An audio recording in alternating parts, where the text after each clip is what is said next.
shakshuka. Is there any better word to say than shakshuka? That's the most mispronounced word by me in ordering history. Yeah, you're like all of the eggs shakshuka. Eggs Benedict? Shakshuka.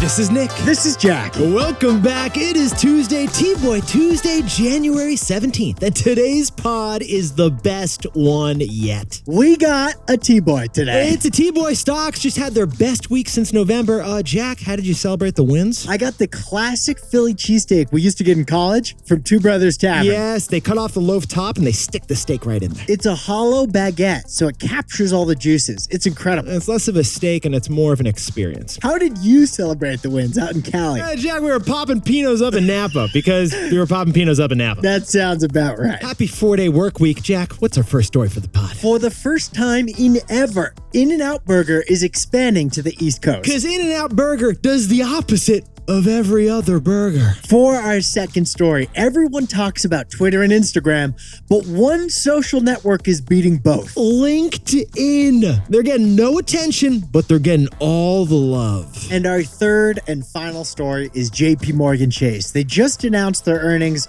We don't care about those. No, because JPMorgan Chase just admitted in court that they bought a fake startup. For $175 million. It's a startup that doesn't exist. It's a startup about nothing. Yes, it is. But Yetis, before we hit that fantastic mix. This is a fantastic mix, Jack. Hoarder's Almanac, week 148. Things we're running out of because of the pandemic. Jack and I have been keeping track for you. This week, we're running out of eggs. Eggs, like check your fridge, check the frying pan. Jack, we are out of eggs. There are no eggs. We're out of eggs. White eggs, brown eggs, large eggs, extra large eggs. Cage free, cage full. We are out of that egg. Get this, Yetis. Grocery prices overall are up 12% in this country compared to last year. But get this, Yetis. Egg prices are up 60% in the last year. Eggs are becoming an elusive, lavishly priced luxury. Jack, you don't crack the egg cracks you. In fact, egg prices have surged by more than any other food type. Jack and I jumped in T-Boy style. This is kind of a chicken and egg problem. You could say that, Nick. Yeah, you could. Because an outbreak of avian flu hurt chicken supply in this country. And fewer egg-laying chickens meant fewer eggs, which means higher prices. So eggs aren't a cheap way to get protein anymore. No. Eggs are now an indulgence. I put eggs on my caviar now. Jack, I don't drink champagne. I drink omelets. If you want to impress your date, order shakshuka. Yeah, the new brunch flex is the frittata. Yetis, we got an egg shortage. Yeah, Yetis, can't find them here. We can't find them there. We can't find eggs anywhere. I would eat eggs on a boat. I would eat eggs with a goat. Thank you, Sam, I am. I will eat them with a fox. I will eat them in a house. I will eat them with a mouse. I will eat them here. I will eat them there. Say,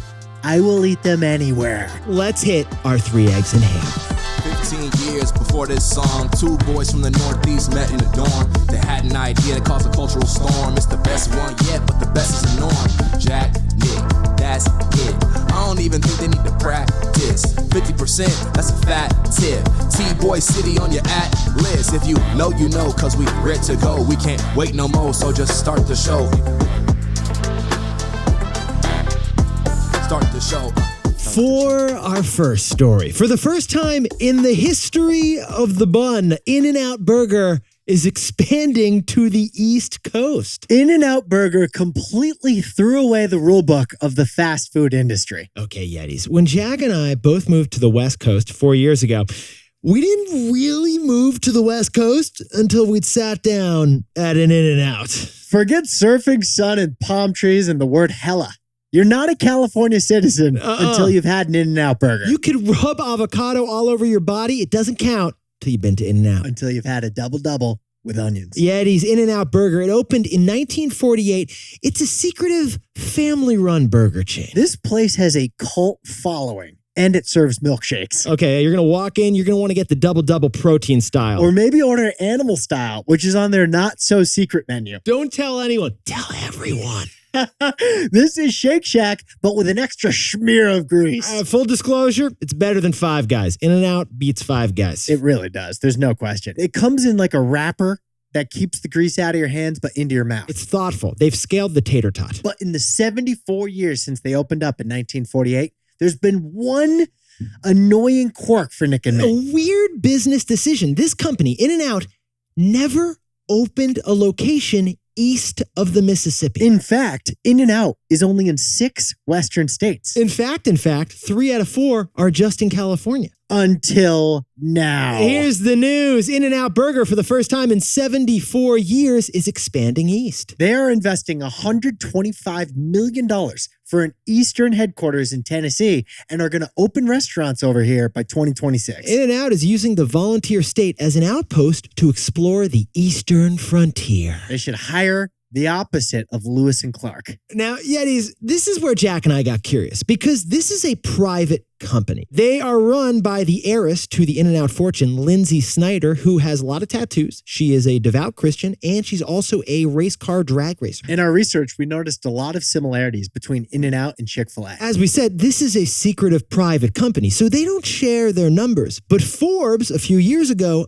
got the In-N-Out numbers. And we found out that In-N-Out may have the most profitable patties in all of food. All right, Jack, let's look at a per store basis. Your average In-N-Out burger is generating $4.5 million in sales. That is double the average McDonald's sales. In fact, the average In-N-Out burger has a profit margin of 20%. Which is double the average profit margin of Chipotle. And that is when Jack and I just got more curious. How is In-N-Out so much more profitable per location than any other fast food or fast casual restaurant? So we spent the 3-day weekend jumping in T-Boy style to the numbers. So Jack, what's the takeaway for our buddies over at In-N-Out? The only ideas worth having are contrarian. Yetis, that is a quote from our pal John Steinberg. The only ideas worth pursuing are the contrarian ones. And it turns out In-N-Out is contrarian in every element of the fast food industry. So Jack and I found 4 key ways that In-N-Out is the opposite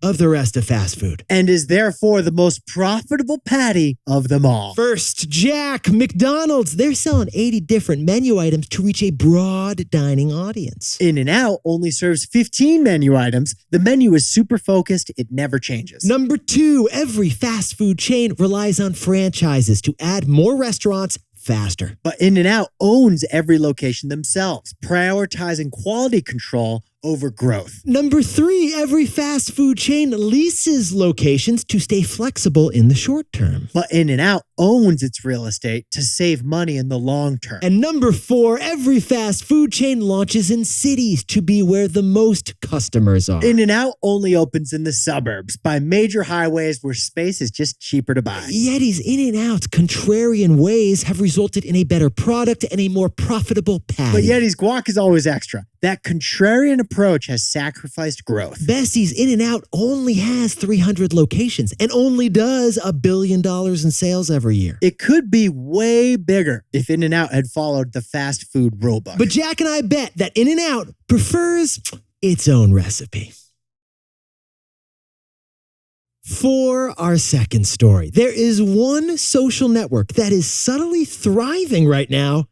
It's LinkedIn. Because LinkedIn speaks 2 languages. It speaks bull and it also speaks bear. It is fluent in both. Here's the deal, Yetis. If you wear Allbirds 3 out of 5 days a week, you sadly probably have a coworker who's been let go. Yes, because we may not be in a full-blown recession, but we're definitely in a white-collar recession already. Big tech has fired over 150,000 people just in the last year. And now the big banks are starting the layoffs too. And that is why Jack and I said last week, layoffs, they're like the flu. They're highly contagious. One time one industry gets sick, then immediately another industry gets sick. Well, if layoffs are like a sickness, then LinkedIn is the remedy. Because LinkedIn is seeing record numbers right now. And if you're laid off, LinkedIn makes you feel like you're on your way to a new job. LinkedIn is the social network that no one talks about, but everyone is using right now. LinkedIn, the humble brag of social networks. Yeah, the only place where it is socially acceptable to promote yourself. Some personal news. I am humbled to announce that I just got a raise and I got promoted. I just want to thank my my teachers, my mentors, my parents, and everyone I've ever met for this 15% humble raise. Now check out my reflection piece on my 5 leadership strategies that got me to Senior Vice President of Sales. Yetis, your average LinkedIn poster, like they're pretty impressive. But get these numbers because what LinkedIn's doing is very impressive. LinkedIn is living its best life right now. Its business should be endorsed for thriving. Because Yetis, 2022, that was a bad year for social media. Like besides TikTok, the social networks were just experiencing flat growth. But LinkedIn's users grew by 10% last year. On the other hand, Facebook's users shrank for the first time ever. The reason LinkedIn was growing while everyone else wasn't is the layoffs of last year. It was driven by layoffs. Like the number of people on LinkedIn whose status is open for work, that's jumped 22% compared to last year. A LinkedIn group for laid off Meta employees has hundreds of members right now. Honestly, Jack and I said this a few years ago, and now we're seeing it. What was that line, Jack? LinkedIn, the social network for unemployed people. Yeah, nothing wrong with that. That's just the reality of LinkedIn's usage. It's also a social network for employed people, but it's most useful when you're looking for a job. Add all that up, besties, and LinkedIn is seeing record engagement. We're talking 900 million users. How does that compare, Jack? Almost 1 billion people. That's twice as many monthly active users as Pinterest, Snapchat, and Twitter. Yetis, we have the numbers on all that because LinkedIn is owned by Microsoft. Acquired in 2016, it's perhaps Microsoft's best acquisition ever. It's probably the best deal Microsoft's ever done. So, Jack, what's the takeaway for our buddies over at LinkedIn? The real reason LinkedIn is thriving, it speaks 2 languages, bull and bear. Yetis, unlike any other social media, LinkedIn does well both in a good economy and a bad economy. It's the rare 2-sided platform where each side pays in either type of economy. Yeah, we noticed that when businesses are hiring, LinkedIn wins. Because businesses post job opportunities and recruiters pay for LinkedIn Gold. But we also noticed that when businesses are firing, LinkedIn also wins. Because unemployed people pay for LinkedIn Gold to boost their chances of finding a job. And that is why LinkedIn's revenues jumped in both 2021 and 2022. Revenues grew 42% in a booming bull year for the economy in 2021. But then revenues grew 17% in a bad bear year for the economy in 2022. LinkedIn, it does well in any kind of economy. Because LinkedIn speaks 2 languages. It speaks bull and it speaks bear.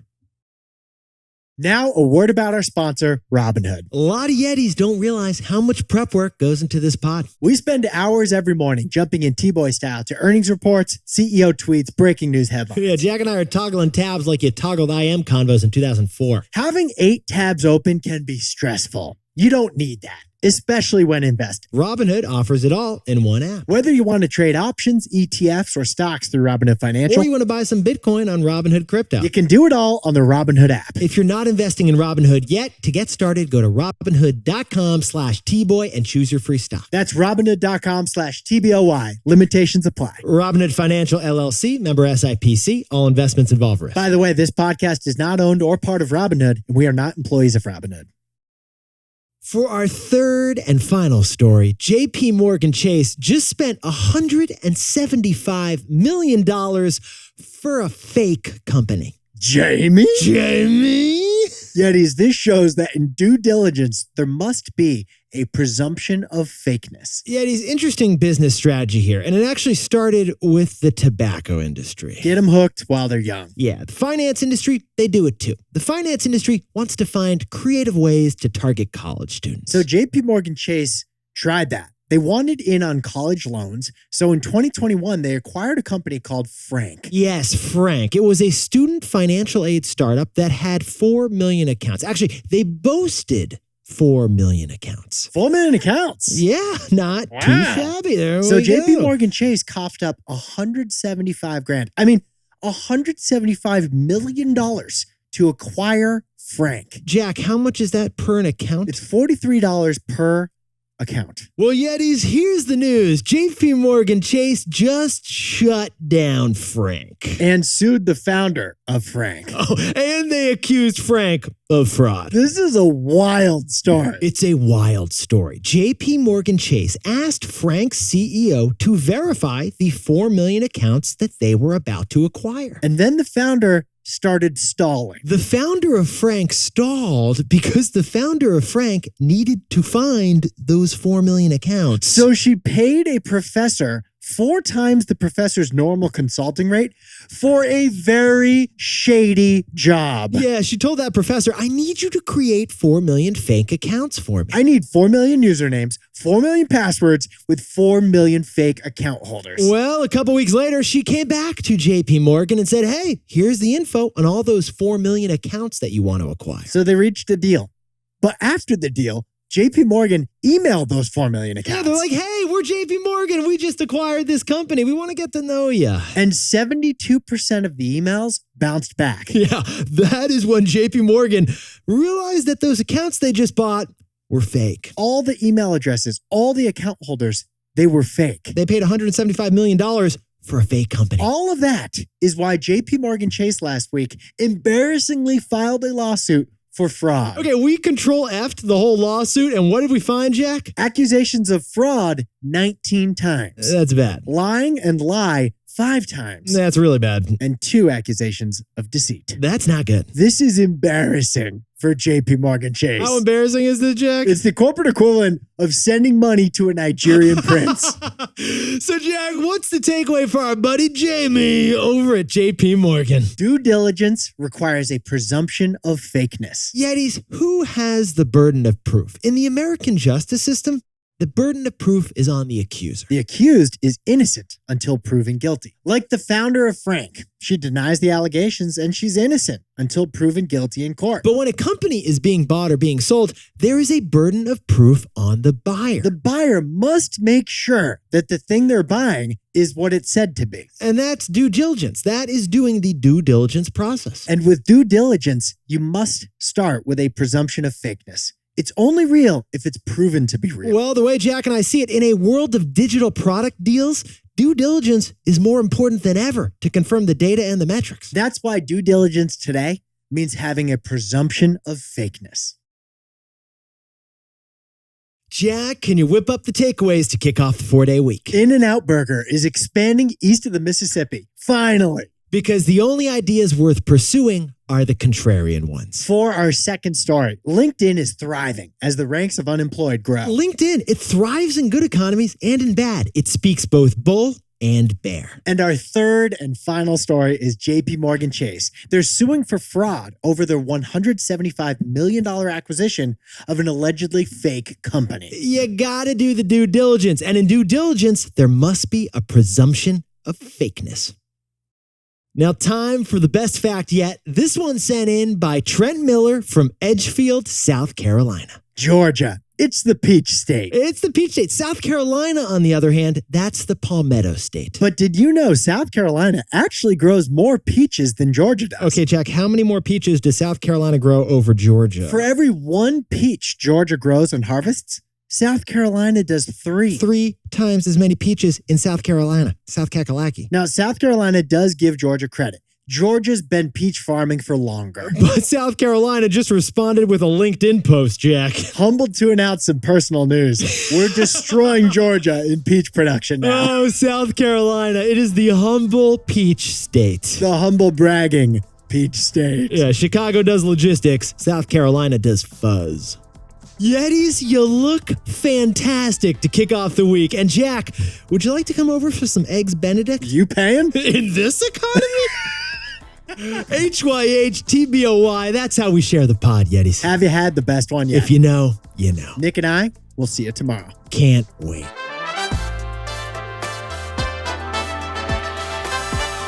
And before we go, congratulations to Yeti Henry Wynn, who ran a half marathon listening to the T-Boy Pod over in London. You know, the fastest half marathon ever was 8 episodes of the best one yet. Add all that up. And a happy birthday to Veronica and Vanessa and Victoria, who are all triplets in the Greer family in Citrus Heights, California. And a huge shout out to their mom. Yeah, she gave you life. And happy birthday to Alex Curie in Jacksonville, Florida. And Andres Gonzalez, happy birthday in Paris, France. Happy birthday to Josh Boyd in Tulsa, Oklahoma. And Jeff Filko, happy birthday down in Dallas. And happy birthday to Cameron Harper, who's on her way home from Dallas right now. And Ilyas Atishev, happy 33rd birthday over in Chicago. And happy birthday to Jenny Nunez in Lincoln, California. And Juan Catano is sleeping in for his birthday over in Scottsdale, Arizona. Not too shabby. And happy birthday to Brian Crespo in Bushwick, Brooklyn. And Trish Legandi turning 23 over in Dallas. Happy birthday to Cassie Parco,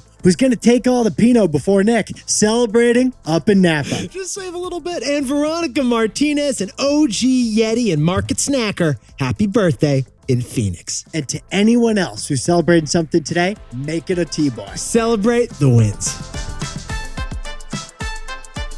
This is Jack. Nick owns stock of Shake Shack, and Nick and I both own stock of Chipotle and Robinhood. Now, a word about our sponsor, Robinhood. A lot of you listen to our show while you're driving. 2 hands on the wheel. Keep it 10 and 2. You might be cruising, Chris. No rush. Stay in the right lane. Or you might be Darlene from Duncan, dotting from lane to lane. Yeah, there are different drivers on the road. There are different investors too. Maybe you're cruising down the long-term lane with stock investing, or maybe you're a more advanced full-speed trader. Well, the Robinhood app helps put you in the driver's seat wherever you're at in your investing journey. If you're not investing on Robinhood yet, to get started, go to Robinhood.com/Tboy and choose your free stock. That's Robinhood.com/TBOY. Limitations apply. Robinhood Financial LLC, member SIPC, all investments involve risk. By the way, this podcast is not owned by or part of Robinhood, and we are not employees of Robinhood. You're like all of the eggs shook.